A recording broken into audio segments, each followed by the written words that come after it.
Assalamualaikum warahmatullahi wabarakatuh. Kabajamtootaaf jaallatamtoota hordoftoota yuutuubii kiyyaadha. Maal hordoftoota maaliin qaba yuutuubiin kiyya nama bira qaqqabu didee jiraayyuu. Egaa rakkoon qabu kabajamtootaaf jaallatamtoota hordoftoota kiyya har'a oduu gammachiisaa qofatti yedduu kana erga ji'a tokkooti gammachiisuun madhuma isinitti faana. የምስራች የሚባለው ነገር ነው የምናገራችሁ። Baga gammaddan woboon eessa qabate jettanii yaadaa jirtu. Woboon eessa qabate tilmaamaa mee koominti jalatti naa barreessaa gammachuu keenya waliin ibsanna. Woboon eessa qabate jettanii yaaddu hundi keessan koominti jalatti barreessaa. An isinitti hima oduu gammachuuti. Ittaansuudhaan Abiyyi Ahmad kadhaa jalqabuu isaatii fi mootummaa Keeniyaa duraanii kara Dabratsiyoon erguudhaan iccitiin kun bahee miidiyaarrallee asii fachi deemaa jira warreen dhagahin wanta kana akkasin jabeessitanii qabattanuuf. Namni yoo humna qabaate yoo injifate akkanatti kadhaadhaan jaarsummaadhaan dhumata. Jaarsummaatitti ergamee kadhatama. Yoo akka Oromoo kanatti laaftuu taate. Hayyoonni kee mana hidhaatti guuramee callistee teessa ta'e namni jaarsummaa miti jiraachuu kan kee beeku hin jiru. Bilisiginnaa wanti siin nu tuffatteef wanti siin hanga yoonaatti waa tokko waa'ee hayyoota Oromoo hiikuu kana irrattis waa tokko sodaa tokko malee mana hidhaatti hoggurtee ta'aa jirtuuf sababa Oromoon miliyoona 60 ta'a sodaate qofaaf. Tigraay miliyoona 3 jaarsummaan meeqa ergamee amma iccitii suuraa sanallee isiniif hin maxxansa asirratti jechuudha saampinaalii kanarratti hin argitu jaarsummaan ergamee kadhaan jalqabamee jira. Wanti kaleessa dishtaaginaan jedhe akkan dhagahaa jirutti oduu tokko tokko waan qabatamaan isinitti himaa. Gurbaan feemasii waan ta'eef waan yeroo dhiheenyatti as bahee beekamtii guddaa qabuuf ajandaan kun akka namni hariin dhagahee waahiin araaraa eddeetti baqatu hin qabu otuu eddeetti baqatu qabaatee Abiy waahii araaraa kana ajandaa gochuudhaaf dishtaaginaan Abiyyiin akka jedhamaa jirutti garuu an immoo odeeffannoo baay'ee babbahaa jira waa'ee dishtaaginaa yookiin artiistii sanarratti an ummanni dabuuf kun ummata dhugaa dubbachuu malee soba hin beekne fakkeessuu hin beekne yaada. Garuu akka achi keessaa bahee dhugaa qabaarutti isinis akkasin hubattanuuf gurbaan feemasii waan ta'eef Abiyyi ajandaa kana namni hariin dhagahee karaa araaraatti xiyyeeffatuudhaaf araara labsuu qabda jedhee achirratti gadi bahee alzafንም ምን ደስ ብሎኝ ነው የምዘፍነው ምኑ ላይ ነው የምዘፍነው አገሪቷ ደም በደም ሆና ጆሮአችን ደምታ ጀዴ አከነቲ ዱበቴ አካቺ ኑቲ መማጅሩ አካ ፖለቲካት አካ ሲያሳቲ warri siyaasaa gaafatiin xalanu akkas jedhaa jiru. Garuu gurbaan dhugaa dubbate baay'een namaadhaa dishtaaginaan dhiifama gaafate maaloo jedhaa jirtu dhiifama wayillee wanti inni gaafatan jiru dhugaa dubbachuuf. Dhiifamni wayin jiru peejii feekiidha.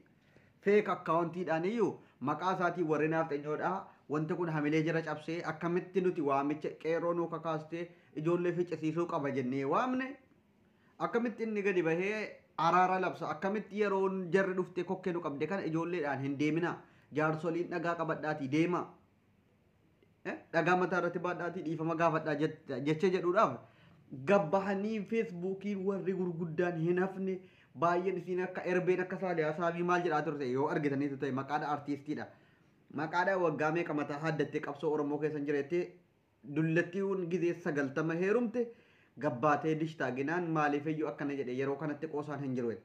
Eenyuun ficcisiisuudhaaf qoosaan hin jiru. Ofii isiitii taajuddiiniin hammattee hudduu bantee hawaa keessa rafaa oolta. Qeerroo isa kamtu sii du'aaf iyyuu yeroo kana ijoollee lolarraa dhaabu silaa galateeffachuu qabda otoo akka namaatti yaadda ta'e. Gurbaa'uun lola dhallabsuu dhiisee nageenyi hadursu ilmi namaa du'uurra karaa nagaatiin hadhumu jedhe.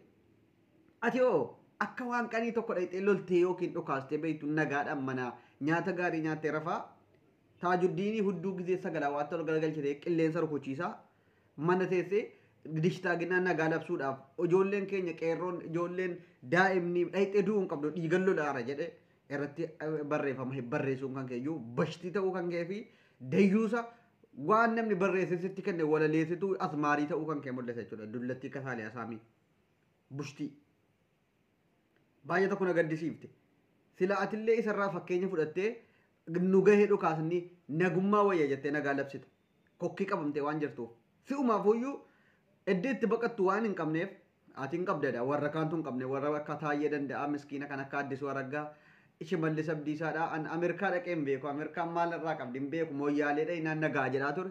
Jara akkasiitu boohuu qabu malee ati lammummaa Kanaadaa qabda ijoolleen kan kee achi jiru sa'aatii barbaadetti baduu dandeessa. jaarsa kee hudduu kan kee waa keessatti qilleensa sii rukuchiisaa jiru kam goota ree? Taajuddiin yoo kam goote yaa buufti. Kan Saaliyaa itti deebina.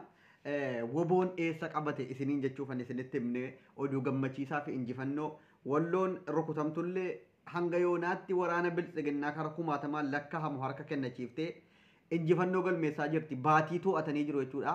Shawaaroobii dabarfatanii baatii seenanii jiru.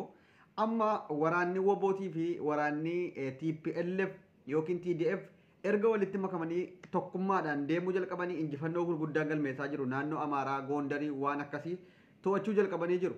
Amma karaa Finfinneetti as dhiyaatanii jiru. Kiiloomeetira 100 wayitti galfatanii jiru jedhamaa jira. Kan woboo immoo Amboo 100tti, Amboo magaalaa, Amboo harkaa 100tti harka isaa galfatee jira jechuudha. Amboo harka isaa galfatee jechuun handhuura eddee qabsoo Oromooti. Amboon hin beeytanii hundi keessan hojii isinitti mun barbaachisu. Woboon achi keessaa bookkisaa jira jechuudha. Finfinnees yeroo danate guyyaa 5 bara amma qabsoon waa tokko dhumateera jechuun hin danda'ama. Maaliif amma tartiiba qabsiisuu irra jirama malee waraanni biltsiginnaatis waa tokko hundi isaa booji'ame harka wantanii jira. Harka wobootii fi harka TDF jira. Magaalaan warri biyya bulchanu bulchitoonni magaalattii hundi baqatanii Finfinneetti baqatanii jiru yookiin yoo paaspoortii qabaatan biyyaa bahu yookiin harka kennatanii hidhamanii waan godhaa turaniif itti gaafatamuudhaaf qophiidha hundi jira. Amboon to'atamtee jirti jedhaa jiru akka odeeffannoo qabatamaarraa dhagaa jirrutti waan nama gammachiisuudhaa fi oduu gammachiisaadha jennee fudhanna kan. Yeroo dhiyoottis Amboo qofitti otoo hin taane magaalaan akka magaalaa Jimmaa magaalaan gurguddaan jechuudha godinni hundi qabamuu qaba. Amma yeroo dhiyootti woboon magaalaa Jimmaa Shanangibeedha. Magaalaa Jimmaa to'attanii harka keessan galfachuu keessan barbaanna. Gaafa Jimmaan to'attanii jettan warri Dakaatis akkuma kanatti akkuma Amboo to'ate kanaan ol seenaa Finfinnee amma walakkaatti galfamtee lubbuu keessa jirti. Lubbuu si keessaa baafna jechuudha. Achuma amma caraskine akkanatti keessa baafne Abiyyi yoo yeroo qabaatee baqate nuti aangoo kan keenya ofiin of bulchuu kan keenya mirkaneeffanna jechuudha. 100% wanti nuti haasa'uu qabnu ofii keenyaan abbaa biyyaa taaneeti malee hirkattummaadhaan nama jala galuu miti. Wajjin lola irra gaafa lola xumurree jenne nutis Oromiyaa kan keenya jarris Tigraayin ofiin of bulchu Affaaris akkas Gambeellaanis akkas malee tokko olaantummaa qabatee akka duriitti biyya bulchina nutuyyuu olaantummaa waggaa 27 qaba kan jedhu hin jiru. Oromoo na amana. Kana booda Oromoon dogongoree TPLFitti aangoo dabarsee kennee ofii isaatiif ergamtuu ta'ee jiraatu hin jiru. Kana sodaatina. TPLF nutti deebiti jettanii burjaajii uumuudhaaf warri yaaltanus TPLF ofiisiitiif obbileessensuu fi warra isii ajjeesaa ture haadholii isii ajjeesaa ture tarkaanfii irratti fudhattee fi kaan immoo seeratti dhiyeessuudhaaf qabsahaa jirti malee aangoo qabattee Oromoo bulchuuf miti. Kana qabadhaa isiniin jenna. Nagaan keessan isiniif baay'atu nagaan naaf tura galatooma.